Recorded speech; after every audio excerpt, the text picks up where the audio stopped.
como é que pode ter no Brasil a pessoa que acha natural assassinar a mulher? Feminicídio, hoje, nós somos um dos países que mais matamos mulheres, que mais matamos negros, que mais matamos pobres. Como é que nós conseguimos chegar nesse estágio, né? Então, é porque lá, entranhada na alma do brasileiro, entranhada, sem que a gente perceba, via igrejas, via escolas, via família, via mídia, quer dizer, todos os mecanismos que nós temos e todas as instituições educacionais, e aí estão todas, né, a mídia, a família, a igreja e a escola, elas vão fomentando isso.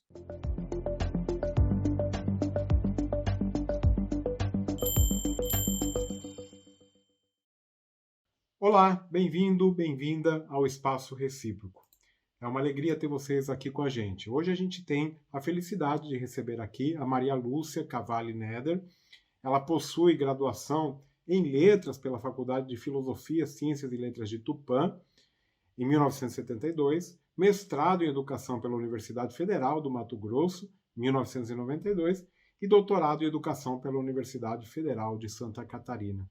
Ela é professora titular aposentada da Universidade Federal de Mato Grosso, onde foi reitora por 2 gestões, de 2008 a 2016. Maria Lúcia, muito obrigado pela tua disponibilidade em participar dessa conversa. É uma alegria ter você aqui. Eu que agradeço, Marcelo, a oportunidade, quero cumprimentá-lo e a todos os ouvintes aí da sua página. Muito bom. Queria saber um pouquinho de você primeiro, né? Você tem trilhado uma carreira acadêmica de sucesso na educação em uma universidade em pleno desenvolvimento. Queria que você contasse um pouquinho dessa trajetória e como ela se mistura com a própria vida da Universidade Federal do Mato Grosso. Eu sou do estado de São Paulo, fiz minha faculdade lá e eu acho que a motivação para a área da educação veio principalmente da insistência do meu pai, porque eu nasci em 1951. Então, quando criança e jovem, as famílias ainda não tinham aquele empenho para que os filhos estudassem, principalmente a mulher, que era educada para o casamento. E meu pai, uma pessoa que não tinha uma escolaridade superior, ele tinha só ensino técnico, ele tinha uma obsessão pela educação. E ele conseguiu colocar isso em todos os filhos, tanto que nós somos 11 irmãos, todos conseguiram fazer faculdade. E eu, com 20 anos, terminei a minha faculdade de letras. Eu fiz na faculdade de Tupã, que era uma faculdade particular, porque na cidade que eu morava, Presidente Prudente, não tinha faculdade, só tinha de direito. Então, nós tínhamos que sair para estudar. Ao terminar a faculdade, eu vim a passeio para Cuiabá e eu fui fazer uma visita à universidade, estava sendo implantada, ela foi criada em 1970, eu cheguei aqui em fevereiro de 73 e fui visitar a universidade, conhecer o campus, que era um campus moderno, bonito, já em construção, e, por incrível que pareça, eu saí de lá contratada, porque a universidade estava sendo implantada. Naquele momento, todos os cursos da universidade tinham aulas de língua portuguesa, e eles estavam com muita dificuldade para encontrar professores que dessem base, né, para esses cursos de graduação da época. E eu vim de férias passear, não conhecia Cuiabá, ninguém aqui, mas, como todo jovem, né, me entusiasmei e fiquei. Não voltei nem para minha casa. Meu pai depois mandou minha roupa, naquela época, pelo ônibus, porque não tinha nem avião que fizesse a ligação entre as duas cidades. Então, eu cheguei com 20, e fui fazer 21 anos em junho, fui contratada em março, então muito, muito jovem. Então, a minha vida, ela se confunde com a vida e o crescimento da UFMT. Né? Então, eu tive a oportunidade, na universidade, de ser professora de língua portuguesa durante 20 anos, depois do mestrado e doutorado, eu fiz um outro concurso para a área da educação e fiquei até há 3 anos atrás. Nesse percurso, eu tive a oportunidade de ser coordenadora de curso, fazer a carreira acadêmica, chefe de departamento, diretora de centro, pró-reitora de extensão, pró-reitora de graduação e depois reitora por 8 anos, né? Eu entrei em 2008, depois, em 2012, teve nova eleição, concorri e fiquei até 2016. Para minha sorte e felicidade, nos governos do presidente Lula e da presidenta Dilma, o que nos oportunizou uma ampliação muito, muito importante, não só em termos de números de cursos, que nós saímos de 70, nós ampliamos 77 novos cursos.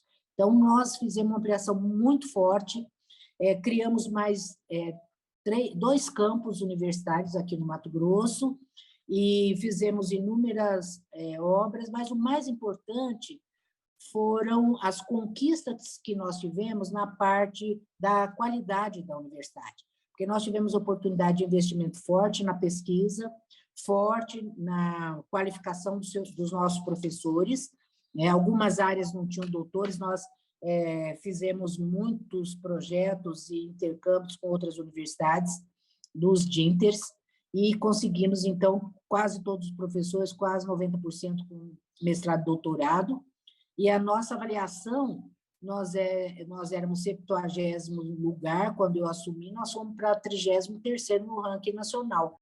Então, significa que nós demos um salto nesses 8 anos inimaginável, né? Em razão desse financiamento forte que nós tivemos na educação, né? Melhorando os nossos laboratórios, melhorando, sobretudo, a parte de apoio ao estudante, né? Com as bolsas que nós pudemos para que os estudantes pudessem se manter na universidade. E também tivemos uma determinação de abrir as portas da universidade para a classe trabalhadora. E nós fomos uma das primeiras universidades a implantar o Enem-Sisu, também 50% das cotas, eu acho que não é a primeira, mas uma das primeiras, porque compreendíamos que a universidade ela precisava dar esse salto de qualidade, mas também de oportunidade para que a classe trabalhadora pudesse chegar à Universidade Federal. Então, foi um período na reitoria muito, que eu julgo assim, importante para Mato Grosso e também para o Brasil. Também tivemos a oportunidade de criar mais 2 cursos de medicina, um em Sinop, que é a 500 quilômetros aqui de Cuiabá, e o outro na cidade de Rondonópolis, que está a 250 quilômetros, na região sul, e um novo campus numa cidade vizinha aqui. Então, nós ampliamos fisicamente, nós ampliamos em termos de curso, de graduação nós tínhamos 17, quando eu saí nós criamos 62 novos cursos de mestrado e doutorado. Então, você veja que foi uma explosão, né, que eu acredito que tenha sido no Brasil inteiro, porque o presidente Lula ele tem a compreensão de que a educação ela tem que ser o eixo central de qualquer projeto de desenvolvimento. E ele investiu muito, não só nas universidades federais, mas nos institutos federais e também na educação básica, né, como um todo. Então, esses 8 anos da reitoria me deram muito, muito prazer em estar ali e realização daquele sonho de você trazer as pessoas para dentro da universidade, né? Sobretudo aquelas que têm mais dificuldade. Mas e agora, e depois, mesmo depois de ser reitora, já aposentada, agora você está indo para a política, né? E participando desta eleição de 2022, que é uma eleição absolutamente fundamental para o nosso país, né? Como foi essa decisão? Ainda vocês estão discutindo nas coligações do que você será candidata, mas certamente participará pelo PCdoB do Mato Grosso. Queria que contasse um pouquinho qual foi essa decisão você já tinha participado de outras eleições ou agora você está sentindo que é um momento importante para o país? Não, eu costumo dizer que nós fazemos política todos os dias, né, Marcelo? Uhum. Mas geralmente nós fazemos a política educacional, a política dentro das nossas instituições, né? Porque quando você toma a decisão de pôr cota, você está tomando ali uma decisão política, né? É importante, fundamental para o desenvolvimento do país. Mas eu não tinha uma militância em partidos políticos. Na minha gestão, nas duas gestões da reitoria, eu tive um forte apoio, sobretudo dos partidos de esquerda, mas principalmente do PCdoB, que tem uma militância jovem muito aguerrida. E em todas as políticas que eu coloquei, e que eram políticas difíceis de ser implantadas, num Estado conservador, numa universidade conservadora, como era aqui no estado de Mato Grosso, eu tive que contar com o apoio dos estudantes, porque senão não teria conseguido fazer essa implantação. Então, com isso, eu fui me envolvendo um pouco mais com essa luta partidária, né, dos partidos. E recebi o convite e, analisando, eu percebi que as bandeiras, os princípios, as diretrizes que o PCdoB tinha como suporte eram aqueles que eu acreditava e acredito até hoje. Então, resolvi me filiar e, na sequência, eles já me fizeram um convite para ser candidata ao Senado. Eu nunca tinha militado politicamente em partido, tinha muita dificuldade em compreender, inclusive, jogo, que não é um jogo fácil de você compreender no Estado, né?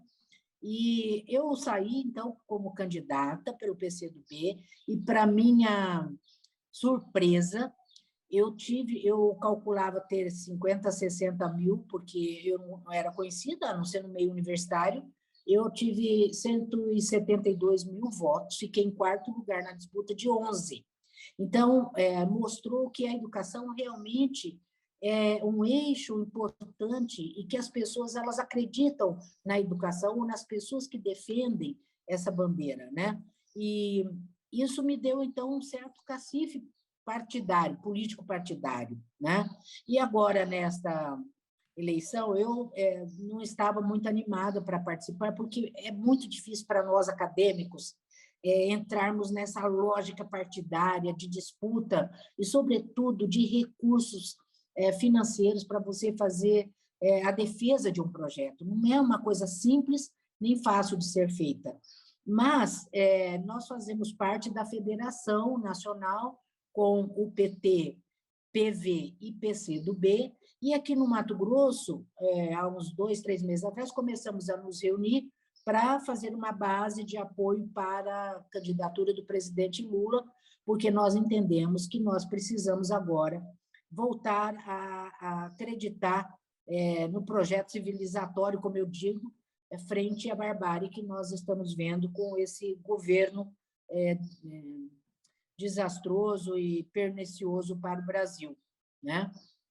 E nesse momento que nós estamos vendo a extrema pobreza sendo trazida de volta, depois de todo o esforço feito, né, de 30 milhões sair dessa extrema pobreza, nós estamos vendo esses 30 milhões de volta, né? As pessoas sem poder fazer as refeições, pelo menos as 3 refeições básicas, com dificuldade de comer todos os dias, com dificuldade de comprar o seu gás, o endividamento das famílias muito forte, né?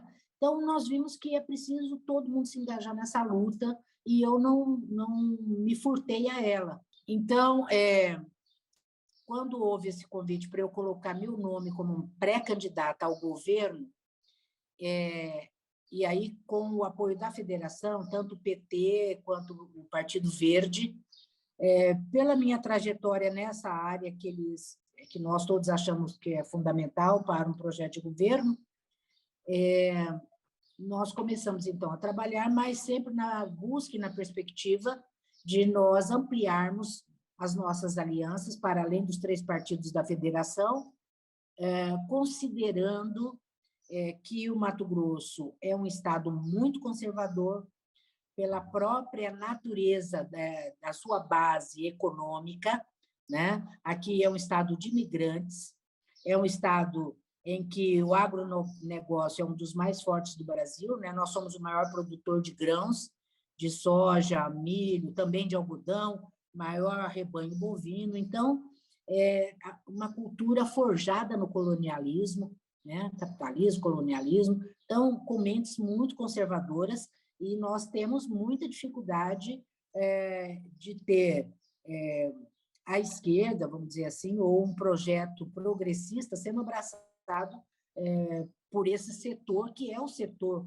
que tem a estrutura econômica e política na mão, porque os candidatos, se você analisar os deputados federais, os deputados estaduais, os senadores, basicamente desse pilar do agronegócio. Então, é muito difícil você entrar, tá certo? Colocando alguma cunha aí para participação e até para um projeto, por exemplo, vencedor numa eleição. Mas nós estamos apostando nisso, fazendo um movimento bastante forte, e nós estamos conseguindo alguma coisa. Nós já conseguimos 2 grandes líderes do agronegócio aqui, que é o senador Fávaro e o deputado federal Neri. Um é do Partido Progressista e outro é do Partido Social Democrata, que estão, nesse momento, já em apoio à federação, né? Pode parecer contraditório, né, que a esquerda possa estar fazendo acordo e fazendo esse trabalho junto aos partidos mais à direita, mas o que nos interessa aqui é uma aliança que nos garanta os meios necessários para nós alavancarmos a candidatura do presidente Lula Alckmin, né? E hoje, para nossa surpresa, o Lula só ganhou aqui em 2002, depois nunca mais. É um estado bolsonarista, quase que de raiz, mas hoje as pesquisas mostram que há quase empate no Mato Grosso, mas na Baixada Cuiabana, que é onde está a capital, né, e mais umas 5, 6 cidades ao redor, o presidente Lula já está na frente. Então, esse movimento tem se mostrado muito, muito competente no sentido de trazer, então, essas alianças e nós ampliarmos esse apoio, né? E nós estamos, então, nesse momento, o meu nome está como pré-candidata ao governo, mas com a perspectiva de, se tivermos uma candidatura mais que traga mais condições estruturais e mais votos para o nosso projeto, né, do presidente Lula, eu abriria a mão e eu ocuparia outro cargo de vice, mas com certeza estaria participando num projeto majoritário, ou como suplente de Senado, ou como vice-governadora. E se não aparecer ninguém, Marcelo, disposto, porque o jogo aqui é muito pesado, aliás, no Brasil, mas aqui é muito, muito pesado. Então, eu tenho dito o seguinte: o presidente Lula não vai ficar sem palanque no Mato Grosso, certo? E nós temos a certeza que, mesmo não sendo um político tradicional, a gente pode chegar a 30% dos votos do Estado, que para nós é muito importante, não é? Então, eu me colocarei como candidata ao governo e vou disputar. O presidente Lula terá palanque no Mato Grosso. Essa é a determinação por enquanto. Muito bom, Maria Lúcia. E indo um pouco para o lado acho que da tua especialidade principal, né? Você, como professora da Faculdade de Educação, pesquisou temas fundamentais para o Brasil, como a formação de professores, linguagem, produção de material didático. Eu queria que você comentasse como você vê hoje o panorama geral da educação brasileira e mais um aspecto importante que me interessa, que é a questão da educação à distância, né? Mesmo antes da pandemia, a educação à distância você tem estudado, cresceu muito, e agora com a pandemia cresceu ainda mais. Queria ouvir a tua opinião sobre o tema e como tudo mudou a partir de 2020.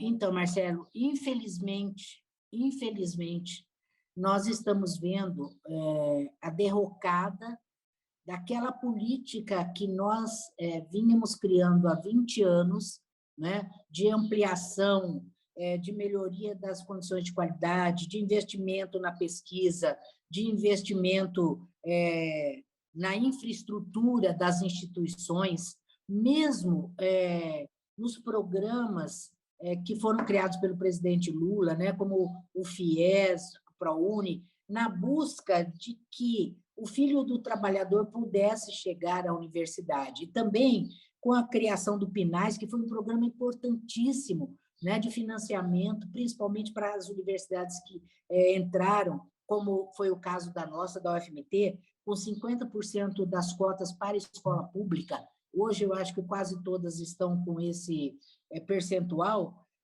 para que o estudante possa permanecer na escola e possa concluir o seu curso.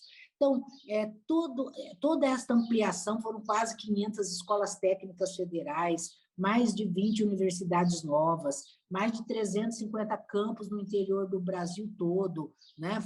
Fazendo uma rede aí de ampliação e de oportunidades para os jovens, sobretudo que moram no interior, mais os financiamentos, né? Também sem falar a oportunidade que nós tivemos de fazer o Ciência Sem Fronteira, né, com os professores e os estudantes fazendo intercâmbio internacional, que é fundamental no mundo globalizado, né? Nós vimos isso tudo sendo, hoje eu posso dizer que ruindo, né?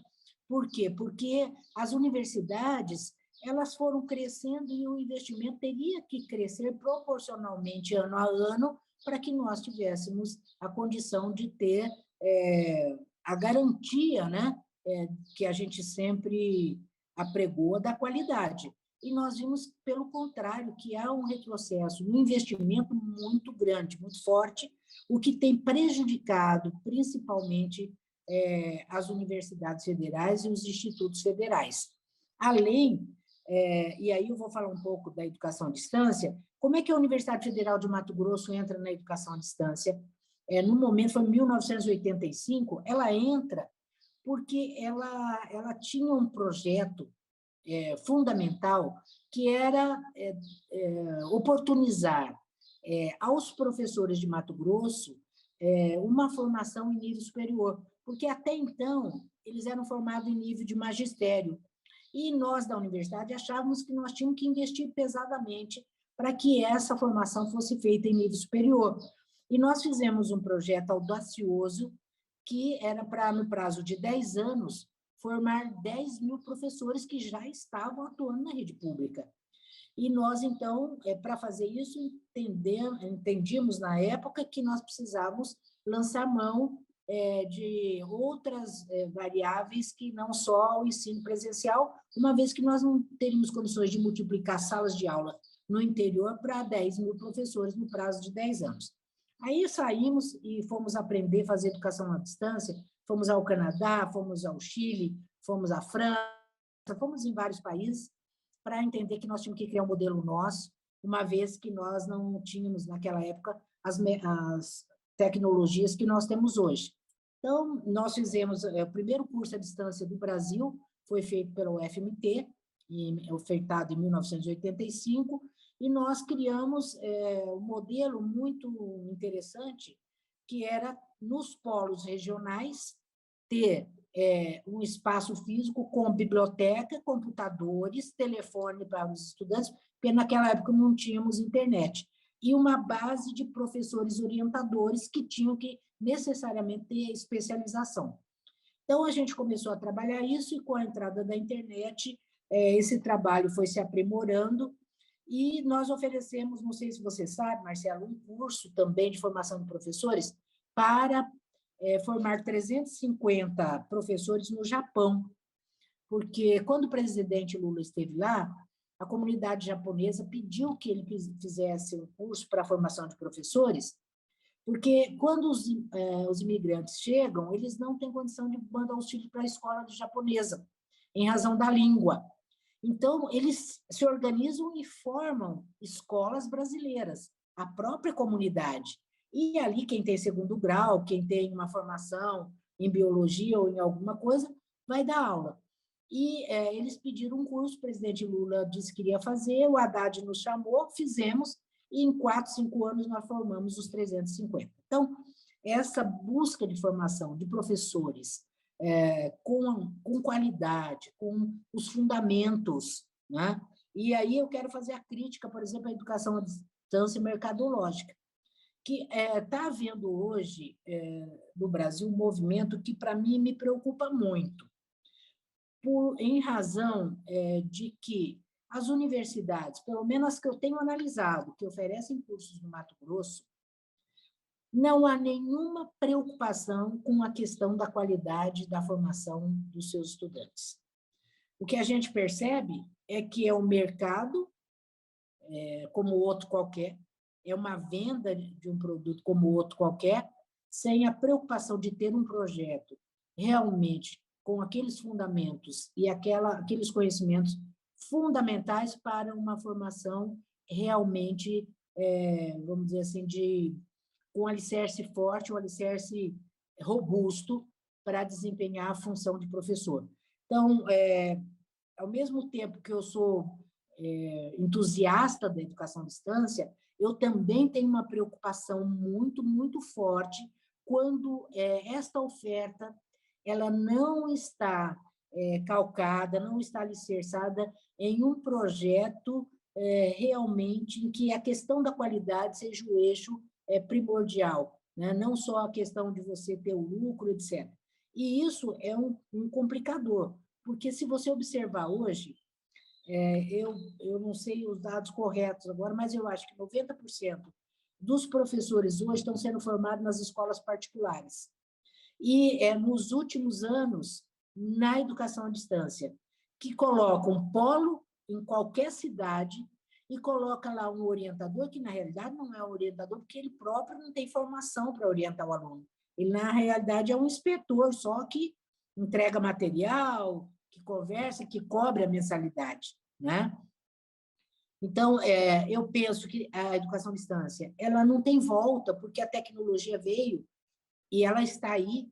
O que nós precisamos agora é lutar para que essa modalidade ela seja inspecionada com muito rigor pelos órgãos de avaliação e os órgãos de controle do Ministério da Educação, né? Para que a gente possa realmente ter a certeza de que o nosso estudante, principalmente esses que estão longe dos grandes centros, né? Que tem um campus universitário, ou que tem uma universidade, esses que estão longe, eles precisam ter acesso. E a EAD, a educação à distância, é uma modalidade que permite isso. Agora, você trazer uma modalidade sem nenhum rigor, né, científico, sem nenhum rigor pedagógico, sem nenhum rigor de acompanhamento, de avaliação, nós estamos trazendo um desserviço para a educação brasileira, tendo em vista que esse professor ele não terá competência para ensinar aquilo que é fundamental, sobretudo nas séries iniciais, que é a língua portuguesa, que é a matemática, as ciências naturais, as ciências sociais, né? Com o rigor científico que nós devemos ter quando a gente fala de escola e de escolaridade. Queria que você recomendasse para os nossos ouvintes um livro, uma série, um canal, qualquer coisa que vier na sua cabeça. Bom, um livro que eu sempre leio e que agora eu retomei é Tristes Trópicos. Eu acho que é um livro que nós todos temos que ler. Eu gosto muito de ler livros de sociologia, filosofia, porque esses livros nos dão antropologia, principalmente antropologia. Antropologia, nesse momento, eu acho que é fundamental para nós conseguirmos entender como é que o Brasil conseguiu produzir uma mentalidade e uma cultura racista, colonialista, machista, porque tem hora que eu falo, meu Deus, nós estamos tendo um retrocesso civilizatório, isso não pode. Então, na minha avaliação, o que nos falta nesses processos de formação é ter uma base de antropologia bastante forte, sabe? Eu recomendo qualquer curso, qualquer livro de antropologia, para que a gente possa entender como que vai se formando a cultura brasileira, né? Sabendo que nós temos sempre o tripé do escravismo. Você tem que compreender isso, que o escravismo, o colonialismo, né? e o machismo, eles são esses tripés que nos fomentam a tradição tanto da família, quanto da igreja, quanto da escola, e que nós temos que ter muita clareza como professores, né? E como cidadãos, porque se nós não compreendermos como é forjada essa cultura, né? Como ela é construída, como essa mentalidade ela vai se propagando, e aí a gente se assusta, fala, mas, meu Deus do céu, como que pode ter tanto bolsonarista no Brasil? Como é que pode ter gente cuja mentalidade prefere uma arma do que um livro? Como é que pode ter no Brasil a pessoa que acha natural assassinar mulher? Feminicídio, hoje, nós somos um dos países que mais matamos mulheres, que mais matamos negros, que mais matamos pobres. Como é que nós conseguimos chegar nesse estágio, né? Então, é porque lá, entranhada na alma do brasileiro, entranhada, sem que a gente perceba, via igrejas, via escolas, via família, via mídia, quer dizer, todos os mecanismos que nós temos e todas as instituições educacionais, e aí estão todas, né, a mídia, a família, a igreja e a escola, elas vão fomentando isso, mesmo que a gente não perceba. E um dos papéis que eu hoje coloco para a escola é justamente trazer a consciência desse tripé nefasto da construção cultural brasileira, para que as pessoas possam ter a noção de como isso se constitui, tá certo? Numa visão de mundo dessas pessoas, para você, inclusive, entender por que eles são bolsonaristas. E desconstruir isso não é um processo fácil, porque são 500 anos de construção. Desconstruir é muito mais difícil, às vezes, do que uma construção, porque é histórica, longa, etc. E a desconstrução, ela tem que ser mais rápida, e eu vejo que ela, aos poucos, a mídia, algumas, né, instituições, algumas mídias trabalham isso, mas não com o rigor e a frequência necessária, mas a escola ela tem que tomar isso para si. E aí, quando você ouve, né, dos nossos políticos que nós queremos uma escola sem partido, nós temos que reagir. A escola tem que ter partido. O partido da defesa, tá certo? E do respeito às maiorias e às minorias, né? O partido contra o racismo, o partido contra o machismo, o partido contra né, toda a saga, né? O partido contra a arma, o partido contra, não é verdade? Então, a violência, né? A violência está naturalizada. Eu pego só essas últimas semanas, Marcelo. Um entra no aniversário de uma pessoa num clube reservado e vai lá para matar. Você vê 2, 3 policiais jogando uma pessoa dentro do carro, jogando uma bomba de gás dentro e fechando. Você vê o outro que matou a família inteira. Quer dizer, nós estamos... eu falo que é um drama civilizatório mesmo. Se eu tiver que recomendar, eu recomendaria, hoje, principalmente para nós que trabalhamos com educação, né, às vezes até revisitar os nossos clássicos da antropologia, da sociologia, né? Eu estou relendo Lévi-Strauss, porque li 1 ou 2 vezes já, agora estou voltando para ver a passagem dele por Mato Grosso, que é muito interessante, principalmente trabalhando com as sociedades indígenas. Você sabe que o Mato Grosso hoje tem a maioria das sociedades indígenas do Brasil, né? E que a gente também não considera como cidadãos brasileiros no momento das nossas políticas e das nossas preocupações em termos de governo, né? Então, é isso. Eu penso que nós estamos num momento muito difícil, muito, muito complicado da vida brasileira, e eu espero que nós tenhamos força, que nós tenhamos discernimento, que nós tenhamos, sobretudo, empenho, motivação para entrar na luta é a luta diária no supermercado, na fila do banco, na feira, no convencimento ao vizinho, no convencimento no ponto de ônibus, onde nós estivermos, porque nós estamos numa encruzilhada. O Brasil tem a possibilidade de retomar o caminho, tá certo? Da democracia, do caminho civilizatório, como eu digo, ou você continuar nesse caminho da barbárie e da disfarçatez de todas as políticas sociais que a gente teve até agora, né? Então, é isso. Muito bom, Maria Lúcia. Olha, eu queria agradecer demais o seu tempo, sua disponibilidade, parabenizar pela coragem nesse momento, né, da sua trajetória de tomar essa decisão e desejar, naturalmente, boa sorte. Muito obrigado pela participação. Eu que agradeço, Marcelo, foi um prazer revê-lo, fazia muito tempo que eu não te via, e estou sempre à sua disposição. Tá? E aqui no Mato Grosso, estamos na luta.